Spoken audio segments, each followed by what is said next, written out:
So I'm just gonna, my plan is to, I'm just taking a piece of my speech, which I've recently written out, and I'm working on that, rather than going through the whole thing in a condensed manner. There's no one way, but I think you'll get a flavor of my style and everything else.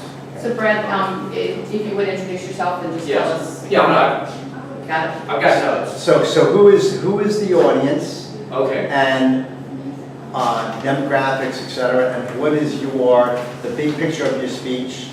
Right. And you know. So my audience is going to be corporate leaders, business leaders, top level people. My audience, my target industries are manufacturing, distribution, and construction. However, that's really for marketing focus. It's not that they have to be, because I'm dealing with human beings, and from my perspective, it doesn't matter what industry they're in from that perspective. My topic is really the name of my company is People Max, and I call myself the People Maximizer because the focus is to help people maximize their potential and performance so they can make more money with less stress and greater satisfaction. Wow. That's the message. It falls into leadership, I believe, although there could be some other categories. I resisted kind of saying I fall into this box, but I'll do whatever's going to make it more effective. Wolf, it's W-O-L-F-F, so technically it's pronounced Wolf. And to remember my name, it's Brad Wolf, just like the big Brad Wolf. And that way, Waldo will remember my name. Nice. It's hard to remember all these names when you first. Yeah. First, Anything in particular you want us to look for? Everything. I I don't know enough All right. to guide. I really don't know enough to at this point to ask for guidance on anything specific. So the big picture overview of this piece of content. I call this speech maximizing productivity, profitability, engagement by putting the right people in the right seats. So it's alignment of people with their innate abilities. Okay. I call it People Maximize, putting the right people in the right seats. All right, and the value and the reason this topic is very important because in most organizations the Pareto principle applies. The Pareto principle is also known as the 80-20 rule, which states that in any activity, typically 80% of the value from only 20% of the actions or efforts. And in most organizations, when I talk to leaders, they say that 80% of the work is done by only 20% of the people. Think about that for a second. So the other part of that that's very important is that frequently those 20%, which companies call typically top performers, produce 3 or 4 times more than the low to mid-range performers. Excuse me? So this issue of the gap between the top performers and the other people has a huge impact on productivity, profitability, and engagement. And basically, the companies I talk to say it's kind of like driving a car with one foot on the gas and the other on the brake with this product. And So hold on, are you starting right now? yes, Okay. All right, so I need you to start over. okay, Okay. sorry about that. I didn't. So I want you, this is serious stuff right now. Everybody's here, you've got a speech to do, right? So start from the beginning as you walk in and you're tell us where you're starting from. Is it the beginning, the center, you're just gonna share a story? Okay, got it. Okay, I'm starting from the beginning of I'm just going to do the first part of this speech and then. So like right from the beginning, as you walk out on the stage, ladies and gentlemen, Brad Wolf. And by the way, I think that's a good idea for ask that in the announcement. Just and maybe you can say like the big Brad Wolf. I don't know if that. I like a little humor. So okay, so I'm coming out. Thank you very much, folks. It's great to be here in front of you, and I'm looking forward to talking about a topic that's actually very near and dear to the hearts of leaders that I talk to. And that issue is that the Pareto principle applies to almost every organization. And I want you to think, as I'm saying this, about how much it applies to your organization. And the Pareto principle is also known as the 80-20 rule. And what that states is that 80% of the value of anything we do is contained in 20% of the efforts we make. And when you look at our work, when you look at your workforce, most leaders that I talk to say that 80% of the work is done by only 20% of the workforce. Raise your hand if that's been your experience. So it appears that this is a very common phenomenon. And the bottom line is we accept this as it's just the way it is.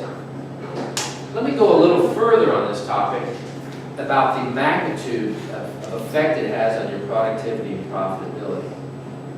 What studies have shown is that in most cases, top performers, the people that are the 20%, do 3 or 4 times have 3 or 4 times greater productivity than the rest of the workforce.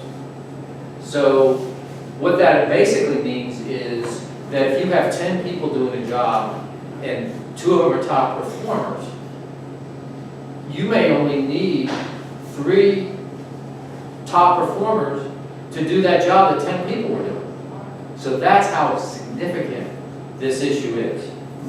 And the biggest cause of this issue, from the experience of the leaders I work with, is lack of alignment. And when I say lack of alignment, what I'm talking about is people doing work that doesn't fit what they're designed to do. Let me give you a few examples. Anyone here like sports? Raise your hand if you like sports. If you don't like sports, please work with me. We'll get over this eventually. So take a basketball team. Think about a team where you have a 6'2" person playing center in the NBA. How's that going to work out? This person's a great athlete, can shoot well, dribble. That person's not going to be successful. Take an NFL football team, and you have a 300-pound person playing wide receiver. How's that going to work? So when we really look at the workforce, that's what's happening. We have people playing out of position, not doing what they're designed to do. So why is this the case? Why is this so common? I believe that this is such a common phenomenon that most of us just accept and don't say, what? Why am I the coach and I have 6'2" people playing center and 7' people playing guard? Why am I doing that? I think that we've been lulled to sleep and conditioned that this is the way things work. And I think that the reason that we accept it is because this conditioning starts when we're a couple years old, when we're just little kids. Now, think back when you're a child growing up. I know in my home, and people I talk to, homes usually weren't that much different, we start being assigned chores to do. I remember in my home, you know what, Brad? You need to empty the dishwasher. You know what, Brad? You need to set the table. You know what, Brad? You need to get out there and mow the lawn. Some of these chores, in my case I would say all of these chores, were things I really didn't want to do. What do you think my parents told me? When I said, Mom, I don't want to do this. Now, she said, it doesn't matter if you want to do it or not. The issue is, get it done. I told you to do it. So I would conjecture that most people here just said, okay, when the authority figure says you need to do it, whether you like to do it or not, doesn't really matter. And then when we're 5 or 6 years old, we go into school, kindergarten, first grade, whatever it is. We are given classes to attend and need to pass tests to move on. A lot of these classes are things, subjects we may not be good at. Maybe I'm not particularly good at math.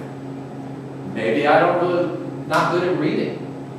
Whatever it is, the fact that I have ability or not is irrelevant because I need to learn basic knowledge and skills to function in our world. So when I got out of college, when I got out of high school, I was already conditioned that what I wanted to do and what I was good at didn't even enter my mind. when choosing my major. So in my particular case, I went to school and I knew I wanted to major in business. I had no idea what that meant specifically. And when I started taking the basic business classes, I realized economics. Economics is cool. I just knew that it was so fascinating and I loved it. And I told people, I think I'm going to major in economics. What did I hear? It's not practical. There's almost no jobs in economics. So I said, oh, okay. I'm going to college so I can get a good job. So I took different classes, and accounting was one of the classes I took. And consistently when I spoke to people, they said accounting is the best major because you can always get a good job. You're going to learn a lot of great things that are practical knowledge that's going to help you in your business career. So what did I do? I majored in accounting. I had no passion in accounting. Now, interestingly, I was able to take these classes and do very well. I graduated with honors. I earned my CPA shortly after I graduated. And I thought, yeah, I'm going to be good. I interview well, and when I talked in the interviews and we discussed accounting principles and theories, I conceptually understood it, no problem. Get hired. Went to work. Uh-oh. The reality of job duties in accounting is a lot of hands-on detail work following policies and procedures. That's the opposite of how I'm designed. First of all, I'm low in detail. I'm a big picture overall view type of person. That's just innately how I'm wired. But I suck at details. I struggle. Another thing is I'm a creative, innovative. My nature is more creative and innovative. And this job really was focused on me following policies and procedures to the T. That's not me. What I got really good at in accounting is getting jobs in accounting. What I was really bad at is keeping jobs in accounting. That's what I learned. So after 4 failed attempts, I went into sales, which did fit my nature, and I did extremely well. So what is this really all about? What this is about is that I believe that in our culture, we've accepted the conditioning that we've been giving like every culture does, which is if you have people that have the right attitude and are willing to work hard and the basic skills, if you bring them in and you give them reasonable training, development, and decent management, anyone can succeed at the job they're in. That's simply not true. At the end of the day, if you want to be a highly functioning organization with top performers, it's critical that you have people playing in position. A football team with 300-pound linemen and 200-pound athletic wide receivers, a basketball team with 6'4" athletic guards and 7' centers is where you're going to succeed. And I don't care how good of a coach you are. I don't care how much training and development you provide. I don't care how positive and enthusiastic the attitudes of your team are. That team is going to lose almost every game, if not every game, when it's playing against the NBA competition with people that are playing in position. So I invite everyone here to take a look both at ourselves in terms of where are we misaligned with our greatest value and ability, and our teams, and start the process of addressing that. Because the single biggest move you can make to go from a company that's just getting by, maybe leading the field and not doing nearly as well as you want to be doing, and a team of people that's tuned in, engaged, and succeeding dramatically because they're doing what they're wired to do, that decision is based on how you approach this issue. Thank you very much. And I gave you a little extra time there, Brad. I know we had some distractions, so I just wanted to, you were about 12 minutes in your speech. And how much more do I have? No, you're done. Oh. You're done. Okay, so I'm here to take notes now and learn. Okay. And remember, we're recording this too, so you'll get the feedback and the speech. Oh, yeah. Yeah, you'd be able to download it off the internet. I'm just taking it, okay. And that works too. So I thought, excellent topic, very, very relevant as well. I think you just have to massage it and figure out how to make it a little more beefy, which we'll talk about here. But first of all, I think you're a natural speaker, and I think you just, I like your inflection. Once again, you demonstrate, emulate experience, maturity, that you've been there, done that, and so you have this sense of credibility that's very, very important. And trust me, I don't always see that. Even for something that you know, for the first time doing, it looked like you had a grasp on the content. You stayed in that little corner there, you kind of was in a little security zone, right? I didn't really get a lot of one-on-one eye contact, like you gotta sit and glue.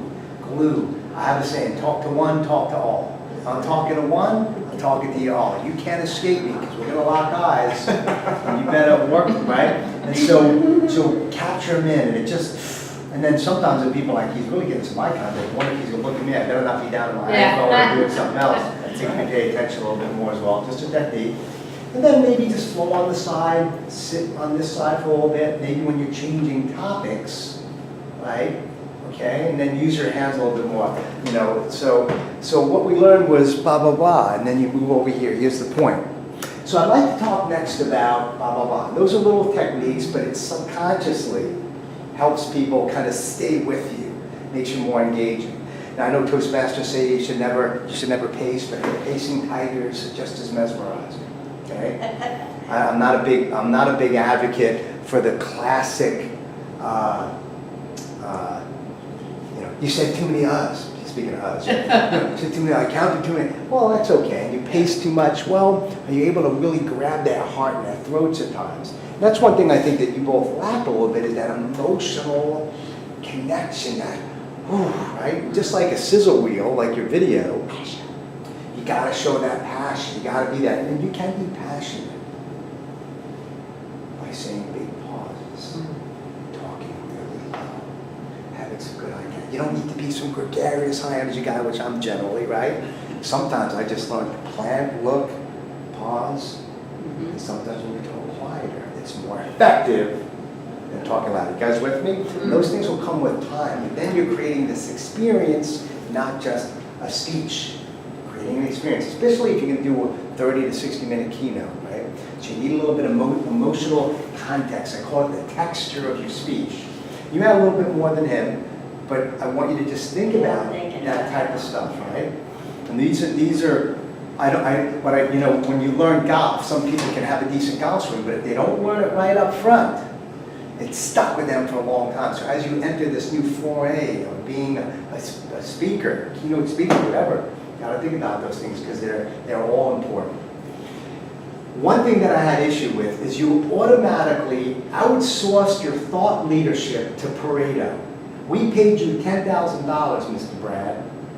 I don't want you coming in, going up front. I'm going to talk today about the Pareto principle, the 80-20 rule, blah, blah, blah, blah. And Pareto said this. Whoa, whoa, whoa. I get it.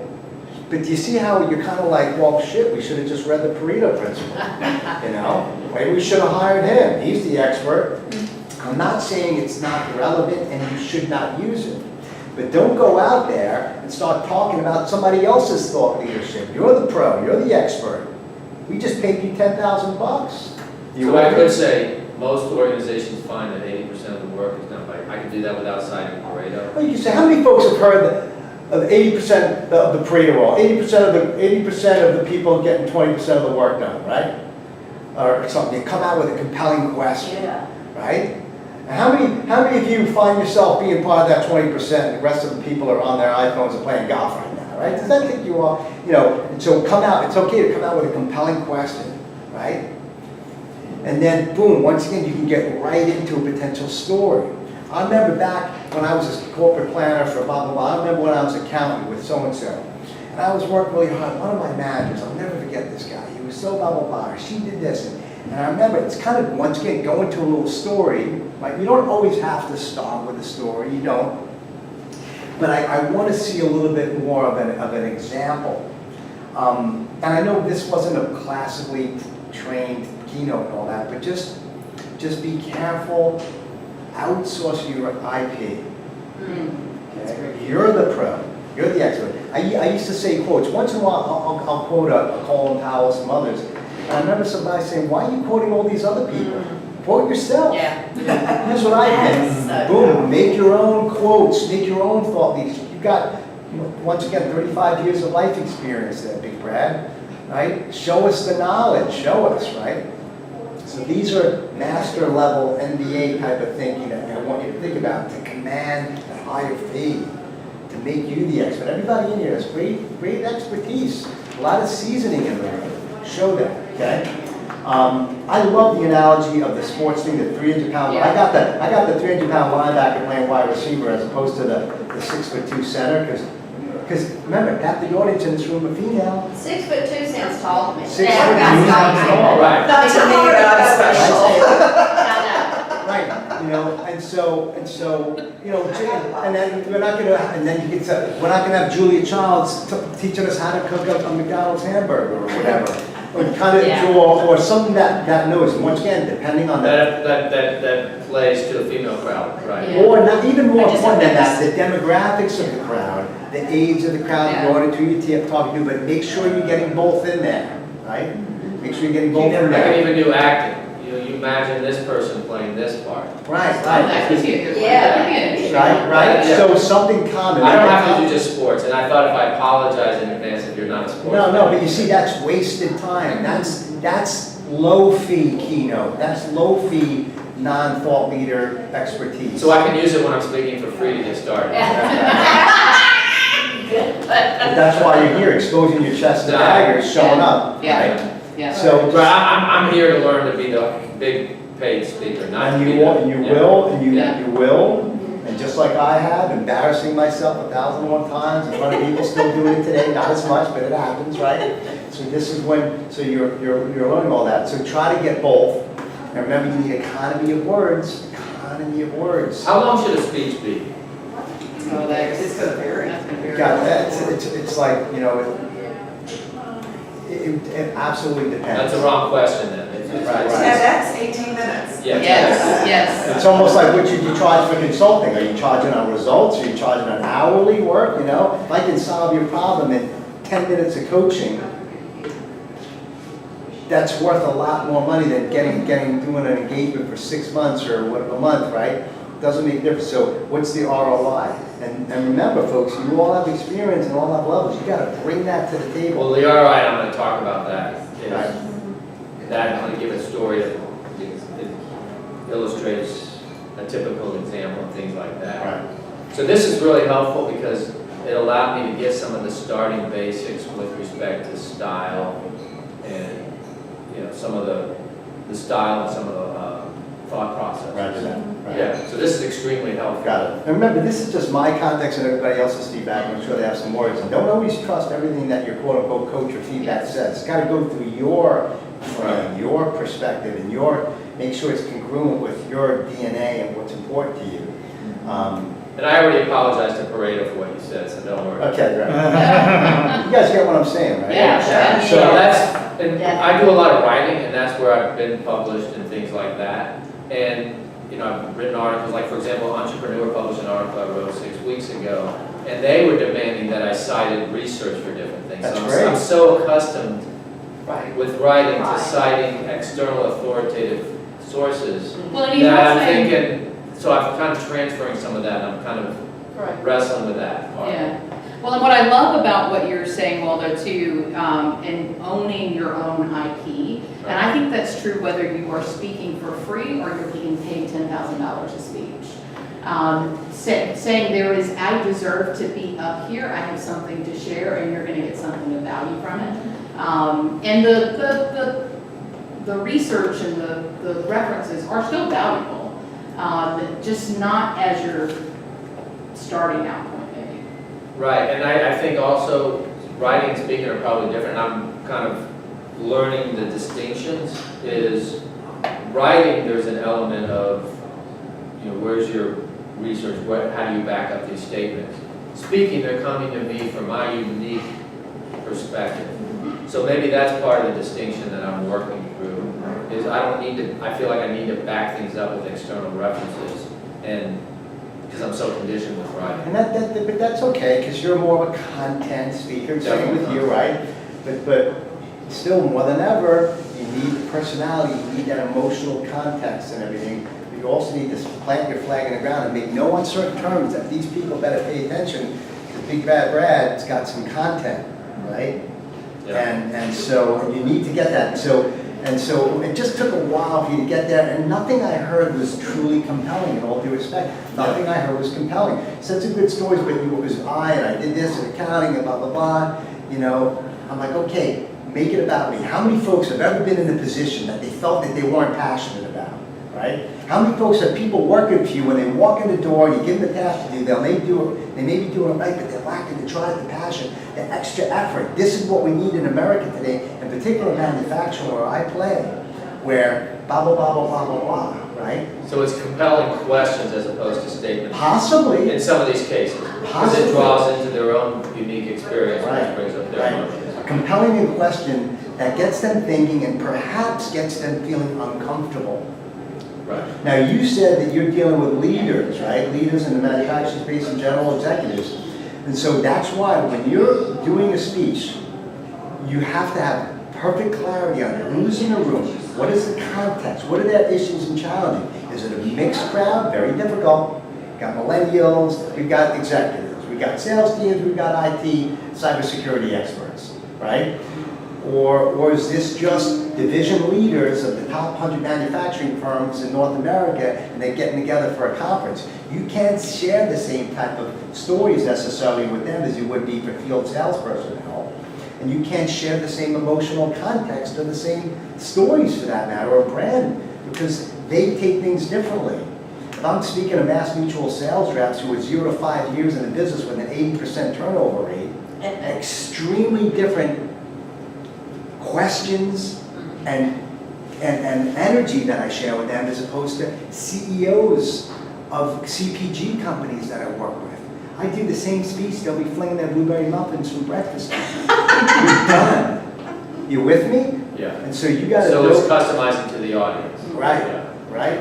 And so truly customizing, knowing the DNA of that, you get that from doing your pre-intelligence calls, gathering insights on the industry and who's going to be in that room, and it's very, very difficult. So, and there are times you're going to have your generic type of program, and you need to credentially go. Yesterday, I was speaking to 2,000 folks from Mary Kay, that the CEO of the whole thing, and the CIO, and this, 5,000 employees, multinational operation, and they had the people pulling eyeliner from the shelves and packing it in boxes, 23-year-old non-educated hourly workers, some probably in the union. And so half of them were those types and half of them were the managers. So I had to play both sides of the crowd. It's very difficult to do. But then there are uniform, consistent things that get said. That's why I talk about family, I talk about life in general, and sometimes that's pretty good to do. Get that emotional bond. So the first few minutes of your speech, the first 5 minutes or even sooner, you gotta get rid of that invisible barrier that's between me, warehouse worker in a manufacturing company, who's got this older seasoned executive guy coming up to waste my time. How are you gonna connect with me and get me distracted from this or that to this, right? So you have to build that trust, the humanity. You guys with me on this? Yeah. Very important. So Yeah. you gotta get in there and make that authentic heart-to-heart connection. And very difficult to do, especially when you're doing these little things. But every time, no matter who you're with, I'm talking even if it's an extemporaneous speech at your kid's PTA meeting, where they're asking you about your experience. You bring him in, give him that hug. Right, that emotional hug. He gets me. I understand where he's coming from. Otherwise, they're checking out more than ever. Right, it's about them. Yes, So sir. I gave you so you think I gave too many infant stories that were about my experience? It's okay to say But I could have, right, I would have been more engaging, especially early on, have compelling questions that brought in their opinions. 100%. So you can say, how does this relate to you? As 30-year corporate leadership coaches or brand new speakers in this industry, dealing with your passions and where you're set. perhaps blah, blah, blah, blah, blah, perhaps blah, blah, blah, you know, right? And so bring them in. It's okay to say I, but then make it about them. How does this relate to you? Why are you here? What are the challenges going on with you? And then you can share. According to the research that I heard, here are 3 challenges, especially in the manufacturing market or with IBM today that you guys are going through. As you deal with the new cybersecurity issues, the fact that you just acquired this new, brand new company, 500 employees, trying to bring them into your culture as leaders, where are you going to place them? Are you going to put that linebacker as in the guard position or blah, blah, blah? Or are you going to put them where and that takes time, that takes connection. And so I see you potentially work with HR leaders, not just executives. You have a very, very sexy, very relevant HR problem that you can solve. And I see you taking this to HR professionals, SHRM, et cetera, leading those folks, because their job is to make sure the right people not only are attracted, but they're placed in the right positions so that the executives are like, thank you for bringing this top gun to me. I know she's going to do awesome in this position, right? Right. So you see how your market can be niched a little bit more. I've avoided HR by design because they're typically not the economic decision makers. Yeah, well, too bad, bro. I don't care who I'm talking to a human being. But you're right. But you're talking to human beings, so maybe you need to go general. I felt that this was very overall human being based. I was thinking about, hey, what about life? You know, it's life based. No, I'm talking about for marketing of who I'm going to market to get the engagements. Yeah, but you see, this is the key. That's where I'm going through some I'm with you, but I'm going to correct it through my paradigm. Yeah. You don't have the right to choose your market. We don't. None of us do. We have our expertise. The market will choose us. We have our expertise, our passion, our drive. And so you say, well, I'm So not who's going going to resonate is ultimately going to be key. All the marketing things I did, like doing marketing with David Newman, is define your target audience. But I don't know once I get going who's going to resonate and say, I want you. Well, because you haven't done your market study yet, bro. You haven't done the hard work. You've got to start getting out there and doing what all the pros do, finding what resonates, talking to people like us. Well, this didn't appeal to me, or this is what really appealed to me. And the key is finding your diamond of content. What is it that you, Brad, and you, Linda, right? Judy? Why am I doing Linda? That's okay, I'll respond. What is Linda. it? So, but you have expertise. And so it's going to take a little bit of time to kind of go through the weeds and say, all right, this is my tulip. This is my tulip, and this is it. And what audience is this going to relate to? And I agree with you 1,000%, Brad. I do not like selling to SHRM. They're not the economic decision makers. I don't. However, there is a market for it. They do hire speakers, but you may need to shift your maybe have a couple key, tulip and roses and cabbage, right? You better figure out which one that you really want to sell, and then manipulate your marketing materials to appeal to the market that's going to write the check. Okay?